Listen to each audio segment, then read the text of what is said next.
আসসালামু আলাইকুম।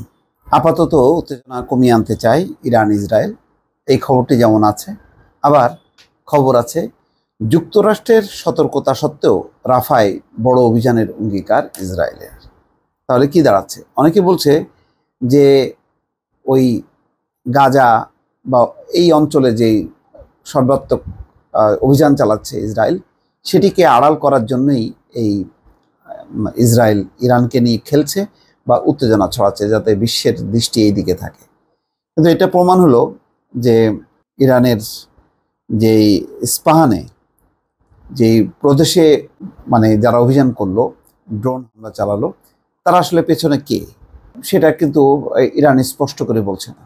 তার মানে হচ্ছে যে ইরান আর এইটা নিয়ে মানে এগোতে চাচ্ছে না, এবং তারা বলছে যে তারা এটার জবাব দিতে চায় না।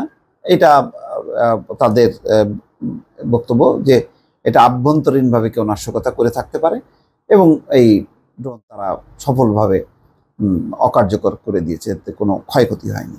তো তার মানে হচ্ছে এই মেসেজ দেওয়ার মধ্য দিয়ে উত্তেজনা কমিয়ে আনতে চাচ্ছে। এটি হচ্ছে CNN এর একটা বিশ্লেষণ, যে আপাতত উত্তেজনা কমিয়ে আনতে চায় ইরান ইসরায়েল।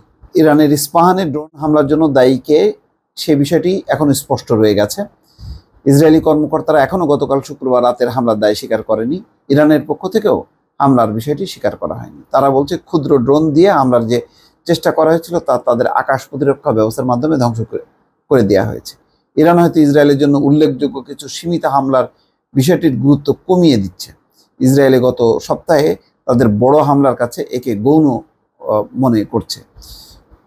এর থেকে সরল চোখে যা দেখা যাচ্ছে তা হলো দুই আঞ্চলিক শক্তিধর ইরান ও ইসরায়েল উভয়ই তাদের মধ্যকার সবচেয়ে বিপজ্জনক উত্তেজনার বহর গুটিয়ে নিতে আগ্রহী। এ মাসের যেই দামেস্কে যে ইরানের কনসুলেটে হামলার মধ্য দিয়ে উত্তেজনা তৈরি হয়েছিল, এর জবাবে 300 ড্রোন এবং ক্ষেপণাস্ত্র দিয়ে হামলার ফলে যেই উত্তেজনা সৃষ্টি হয়েছিল, সেটি এখন ইসরায়েল হোক বা অন্য পক্ষ হোক, একটা হালকা পাতলা যে ইস্পাহানে হামলার মধ্য দিয়ে এটি শেষ হয়েছে বলে মনে করা হচ্ছে। তো অনেকে মনে করেন যে এটি হচ্ছে এক ধরনের চালাকি, যাতে এদিকে সবাই ব্যস্ত থাকলো, অন্যদিকে যুক্তরাষ্ট্র তার যে টার্গেট, মূল টার্গেট গাজা, রাফা, এইসব জায়গাগুলোতে খালি করে দেয়া এবং প্রচুর ধ্বংসযজ্ঞ চালানো। এবং এখানে যুক্তরাষ্ট্র কিন্তু সাবধান করেছে, কিন্তু সেটাকে তোয়াক্কা করছে না। যুক্তরাষ্ট্র, জাতিসংঘ ও পশ্চিমা অনেক দেশের সরকার তাকে সাবধান করে বলেছে যে রাফায় 10 লক্ষাধিক নিরীহ মানুষের আশ্রয়স্থল, সেখানে হামলা চালালে এসব মানুষের প্রাণহানি হবে।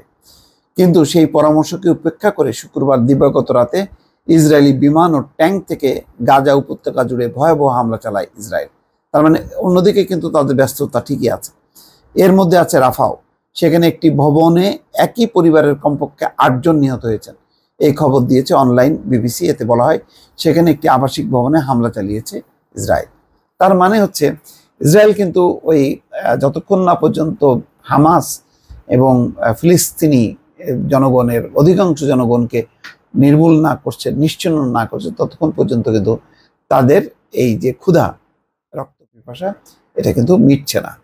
তো এতে কোনো স্বস্তি নেই যে আপাতত উত্তেজনা স্থিমিত হলো ইরান ইসরায়েল, সুতরাং সব সমস্যার সমাধান হয়ে গেল, আর বিস্তৃত হবে না যুদ্ধ আশেপাশে, তা না।